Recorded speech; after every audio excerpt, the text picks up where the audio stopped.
Good evening, ladies and gentlemen. It is 8 p.m. on our studio clock and it's news hour on your TV, Spectrum Television. Top on our news stories tonight, July 4, 2025. Small and medium-sized enterprises took center stage today in Yaoundé as leading experts and stakeholders gathered for a high-level institutional dialogue. The event held on the sidelines of the Government Action Show, featuring renewed urgency to the persistent challenges facing local producers. Also in this news edition, compensation payments are actively on the way for 129 individuals impacted by the Dibamba Industrial Port project, ensuring timely support and fair restitution for those affected by this transformative development. The stories in full and more will be brought to you right ahead.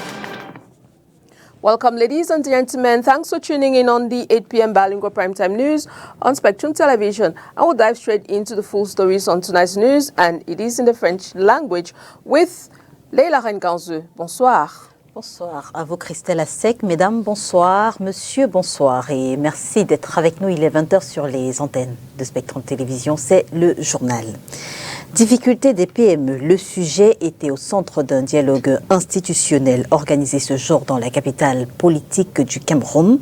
Les experts présents ont souligné la nécessité d'adopter de nouveaux mécanismes permettant aux producteurs d'avoir accès au financement.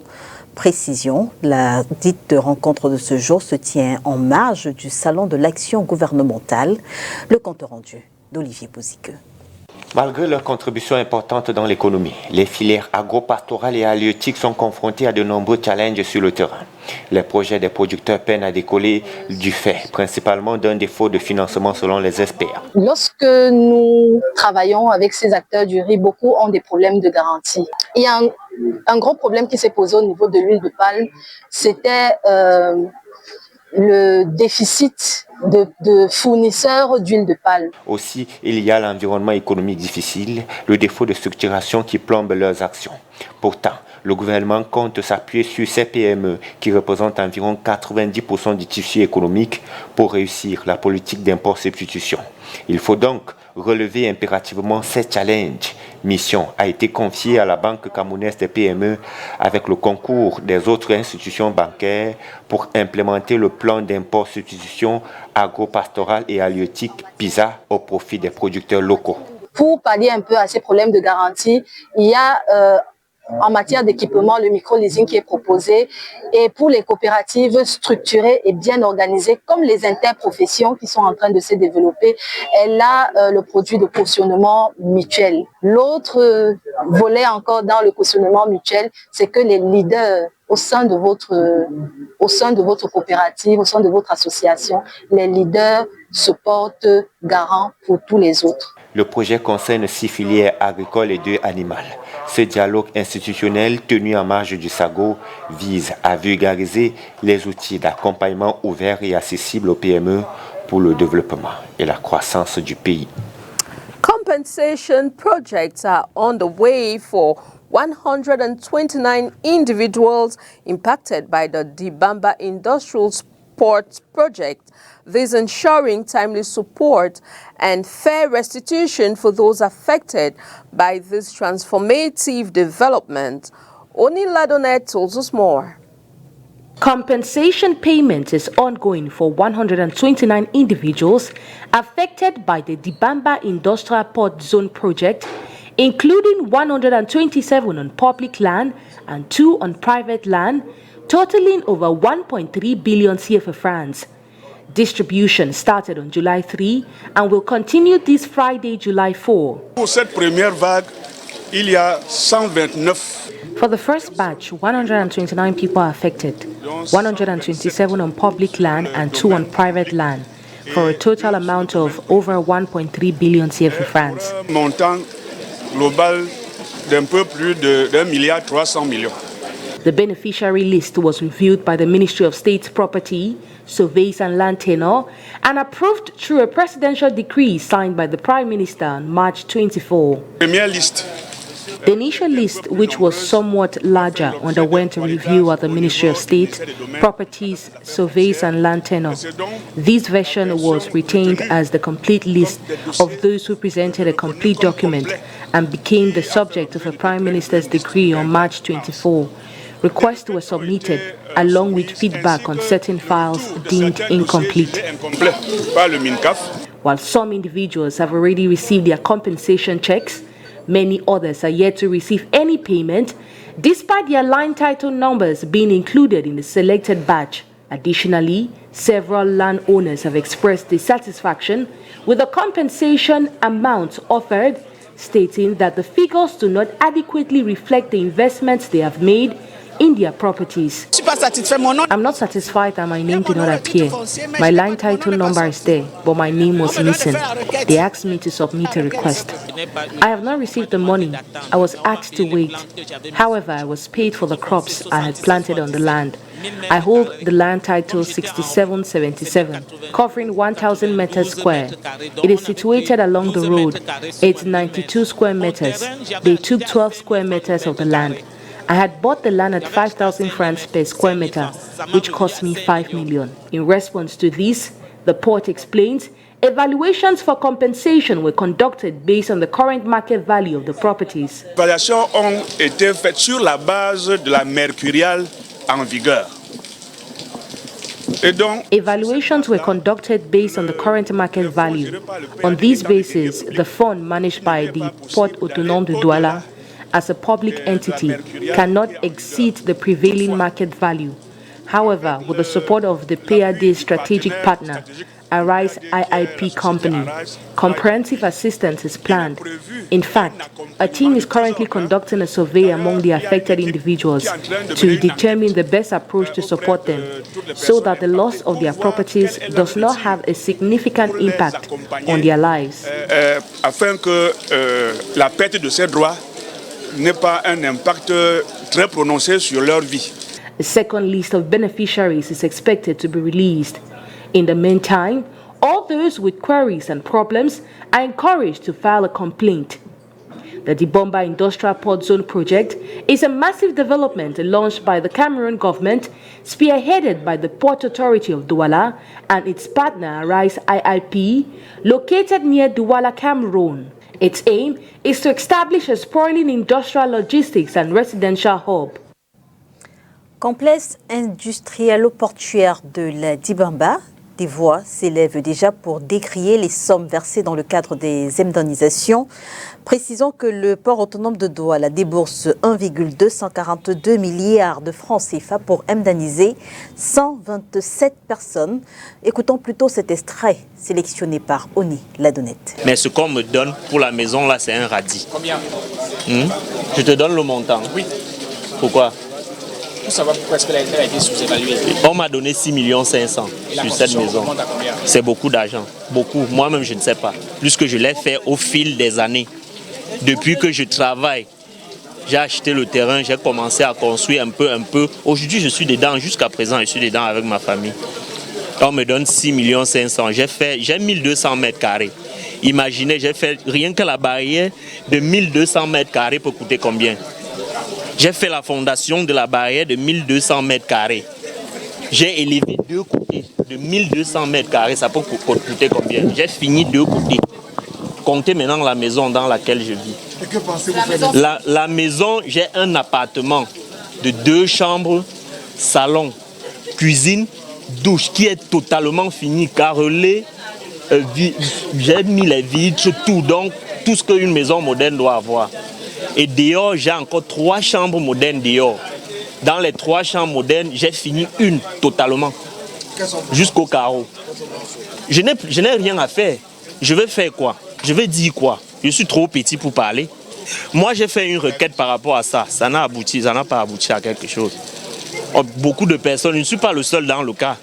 Je ne suis pas le seul. On est nombreux dans cette situation. J'étais un terrain qui est titré dans un titre... Dans le 45-54, c'est notre titre là-bas. Bon, déjà, même le titre n'est pas encore sorti dans le décret d'indemnisation. Et moi, j'ai acheté mon terrain à 5 000 le mètre carré. 5 000 francs. 1 mètre carré. J'ai les papiers ici avec moi. C'est l'année qui ne me revient pas bien, mais ça fait dans les 5 ans. Et j'ai commencé les travaux directement, un peu. J'ai mon dossier technique avec moi. Non, il n'y avait aucun projet jusqu'à, ça fait 1 an. Ça fait 1 an, on se lève un matin, on comprend seulement qu'il y a le port a pris la zone. Depuis ce jour, on est dans la merde jusqu'aujourd'hui. A cohort of marine firefighting students from the Kribi port successfully completed an intensive training program today at the Douala port. This rigorous course equips them with the advanced skills to enhance maritime safety and emergency response. Onila Donet with details. A group of marine firefighter students from the Kribi port have completed an intensive training program this Friday, July 4, at the Douala port focused on ship rescue operations, disaster response and pollution prevention. The 28-day training aimed to enhance the security level at the port, a critical hub for Cameroon's maritime trade and safety. The level of security in Port of Kribi, to reinforce the level of security and then to improve the safety in the port, and then this is the main objective of the training. The training took place at the Naval Base Training Center in Douala and involved around 40 marine firefighters and port professionals. The program provided specialized skills necessary for effective intervention during ship emergencies and port-related incidents, with particular emphasis on combating pollution and minimizing environmental damage. The main scope of this training is to train personnel of Kribi Port Security to be able to make a damage control system efficiency against any type of sinister that can happen on board the ship, and also to make a great intervention, efficient intervention against any type of pollution that can happen around the port autonomous of Kribi. One of the standout students, Mofi Malongo, described the experience as challenging but rewarding. Les formations ont été régulièrement suivies par chacun de nous. Et aujourd'hui, je peux affirmer que je suis prêt à accomplir toutes les tâches qui me seront confiées dans mon exercice futur. More trainings are planned until the end of July. There is a recognized need for more trained marine firefighters in Cameroon so as to ensure adequate safety coverage at the country's ports. Élection au barreau du Cameroun, les opérations de charme sont désormais à l'ordre du jour, des plus âgés aux plus jeunes. Chacun présente ses atouts et forces de proposition. Oriane Danquin. La volonté de servir, apprendre, y associer l'agilité du fait de sa jeunesse, Maître Russell Chemou, candidat numéro 12, veut apporter sa pierre pour un barreau plus fort et indépendant. Un avocat devrait me voter parce que je suis porteur d'idées innovantes. Déjà parce que je veux servir et je veux apprendre. On va se demander, mais est-ce qu'on veut apprendre au Conseil de l'ordre? Effectivement, le Conseil doit se renouveler. Et nous sommes dans un métier de tradition où les anciens, les plus anciens, donnent la main aux plus jeunes pour les préparer. Vous savez, la gestion des affaires de l'ordre ne s'improvise pas. Donc, on vient parce qu'on estime déjà que nous avons nos rudiments. Nous avons nos états de service. Les états de service de l'avocat, c'est l'article 1er de la loi de 90. Remplir ces conditions, voilà bientôt plus d'une décennie déjà, puisque nous fêtons nos 10 ans de premier serment, que nous sommes dans la maison commune. Et à côté de cela, comme j'ai dit, j'ai un engagement, je veux porter des idées innovantes. Parce que le barreau, je ne dis pas que rien n'est fait, beaucoup est fait. Mais aujourd'hui, il y a une génération qui est plus grande, qui demande beaucoup plus qu'avant. Parce que quand vous voyez les générations de 2008 à aujourd'hui, nous sommes plus de la moitié du barreau du Cameroun. Je crois que le barreau a besoin de se réadapter. Et pour se réadapter, c'est ce que nos aînés font. Mais ils ont besoin des petites mains pour pouvoir réaliser les projets du barreau qui suscitent par leur expérience. Un adage dit qu'on a toujours besoin d'un plus petit que soi. Maître Chemou se veut la courroie intergénérationnelle. Il est de ceux qui pensent qu'au barreau, le pouvoir se transmet, il ne s'arrache pas. Il a fait savoir ce 3 juillet 2025 ici à Douala lors de son meeting de campagne. Il il faut la relève du barreau. Si dans une maison, vous avez plus de la moitié qui représente, il faut bien des gens qui aillent parler en leur nom. Je n'ai pas dit seulement des jeunes avocats, on est conseillé pour tous les avocats, mais bien évidemment, pour être l'ambassadeur, ça veut dire qu'au Conseil de l'ordre, on pourra dire Russell, qu'est-ce que tu penses de tel point? Comment ça va être reçu? Je descends à la base et tout, on voit. Donc, il faut des plénipotentiaires, c'est très important. Ce n'est pas moi qui le dis, je n'invente rien, je n'invente pas la roue. Le barreau de Cameroun a autant de jurisprudence. Maître Kongwa vous l'a dit, il a évoqué le bâtonnier Monté, il a évoqué son cas lui-même qui a été membre du conseil à peine 8 ans d'ancien. Des discours de ses confrères, de son président de promotion à son collaborateur, en passant par sa marraine, tous sont unanimes. C'est un travailleur acharné qui voit et vit l'avocature autrement. Alors, cette expression, comme Amarène Menbida, quand c'est l'a évoqué tout à l'heure, est née de mon envie de faire les choses autrement. Nous sommes une jeune génération qui voulons exercer le métier autrement, au-delà des sentiers battus, dans le respect de la loi, des usages et de nos règles déontologiques. Maintenant, l'avocature autrement a des piliers. Ça dit, il y a d'abord la modernité, il y a la classe, il y a même l'élégance dans le travail. Il y a la formation continue. Et la formation continue est adaptée aux besoins. À quoi sert un avocat spécialiste en droit nucléaire dans un pays où on n'a pas le nucléaire? Donc il faut que les avocats soient aguerris dans des domaines qui peuvent aider des gens, dans des domaines qui sont nécessaires. Il ne faut pas avoir des formations lunaires. Il y a également la question des disciplines. Il y a également le respect des traditions et des aînés. C'est très important. Donc, voilà quelques éléments de l'avocature autrement. Alors c'est avec ce leitmotiv que vous comptez bousculer les choses Je pense que nous sommes, 52 candidats. Il faut pouvoir se distinguer des autres. Et je pense que ce label, cet emblème, me colle à la peau et c'est à ça qu'on m'identifie. Vous verrez, certains ne m'appellent pas par mon nom, mais m'appellent l'avocature autrement. Les élections au barreau du Cameroun auront lieu le 14 juillet prochain à Yaoundé. Les 52 candidats en lice pour 15 places au Conseil de l'ordre sont en plein dans des opérations de charme. And on to this sad note, the mortal remains of John Mokom, former CEO of Standard Chartered Bank Côte d'Ivoire, who was tragically assassinated in his Abidjan apartment in April, arrived Cameroon today, July 4, 2025. The arrival was met with profound sorrow as colleagues, family, friends, and well-wishers gathered to pay their last respects. Tomorrow, his body will be laid to rest in Limbe, Southwest region, following a requiem mass at St. Trinity Catholic Church in Bota, Limbe. This somber occasion marks a heartfelt farewell to a respected leader whose loss has deeply touched all who knew him.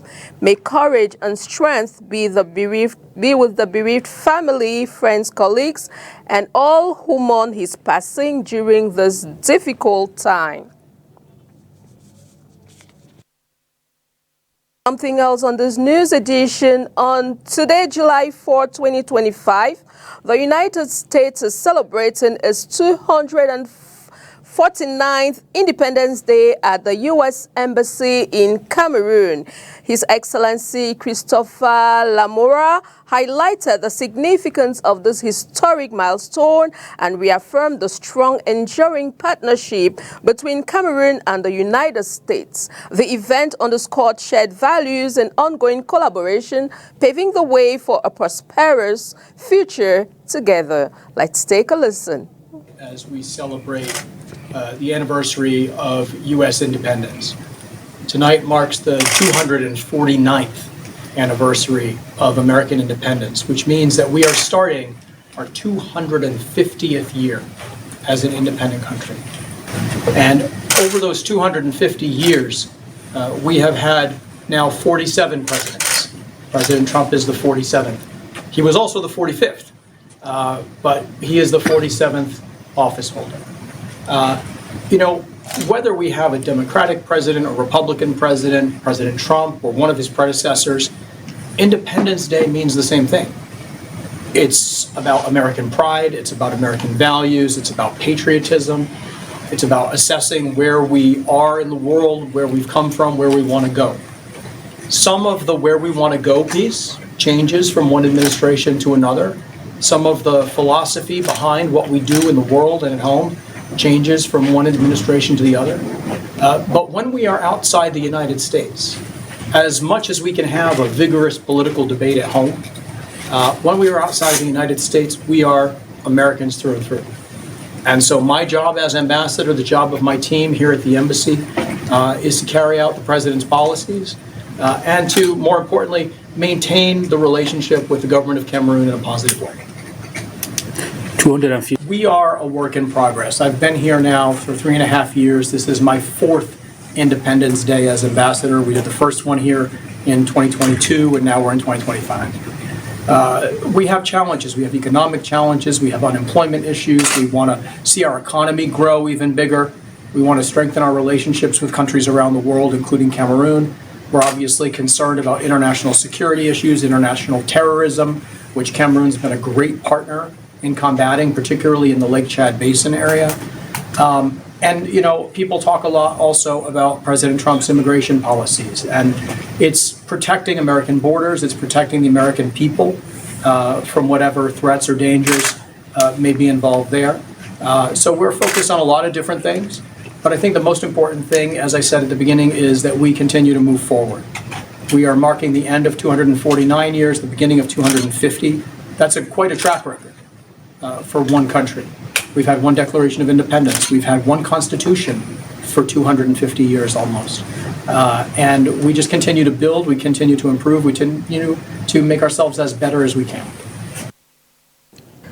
Sport, l'histoire politique du football résumée en un documentaire. Avant la projection du dit documentaire ce 4 juillet, une conférence de presse s'est tenue hier, 3 juillet 2025, à l'Institut français du Cameroun, antenne de Douala. Précisons-le, ces activités rentrent dans le cadre des trophées de l'Association des journalistes sportifs du Cameroun. Je vous propose d'ailleurs d'écouter l'homme derrière le documentaire. Sylvestre Henri Cissé est journaliste, formateur, auteur et conférencier. Il est également au Cameroun l'invité de l'Association des journalistes sportifs du Cameroun. J'ai atteint mes objectifs. Non, moi je suis satisfait. Je suis vraiment satisfait parce que j'ai encore une fois de plus pu dialoguer, échanger avec mes collègues journalistes camerounais, et ça c'était très important. Que je puisse m'inspirer aussi de leur méthode de travail et leur communiquer la mienne, leur montrer ce travail que j'ai fait avec ce documentaire qui résume l'histoire politique du football depuis 1957 et la création de la CAN et de la CAF, en espérant que ça puisse les enrichir. Parce qu'on parle de la compétition sportive, on parle de ce moment où deux équipes s'affrontent sur un terrain. Mais ce qui est intéressant de montrer, ce sont tous les éléments constitutifs qui permettent de parvenir à la performance. Ils sont sociétaux, ils sont politiques, ils sont économiques. Et je voulais, à travers ce documentaire et ensuite à travers ma présentation, leur montrer que quand on est journaliste, il faut s'intéresser aussi à tous ces sujets qui sont extrêmement importants et qui permettent de comprendre aussi quelle est la performance, quelle est la compétition et quelle est la finalité d'une rencontre sportive. Le sport, à travers ce documentaire ou à travers les livres sur lesquels j'ai travaillé ou les émissions dans lesquelles je suis engagé, notamment sur Radio France Internationale, le sport a été utilisé par le continent africain comme une arme de dissuasion massive. Une arme de dissuasion massive. Lors de la vague de décolonisation, les pays africains n'ont pas de puissance économique, n'ont pas de puissance militaire. Elles vont vite se rendre compte qu'en utilisant le sport et en utilisant le sport comme outil de diplomatie sportive, les pays africains vont pouvoir se projeter sur la scène internationale et se faire entendre leur voix. Et c'est ce que j'ai voulu montrer à travers ce documentaire, en tout cas avec les différents médias sur lesquels je travaille ou livres sur lesquels je travaille. Rideau sur le 20h, mesdames et messieurs, merci de nous avoir suivis. On se retrouve dès demain lorsqu'il sera 20h sur les antennes de Spectrum Télévision, si bien sûr Dieu le veut. Bonsoir. Bonsoir à vous, Christelle Asek. Good night to you, Leila Rengansu. Good night, televiewers. Thanks for watching. Enjoy the rest of your evening in company of very interesting programs on Spectrum Television. Good night.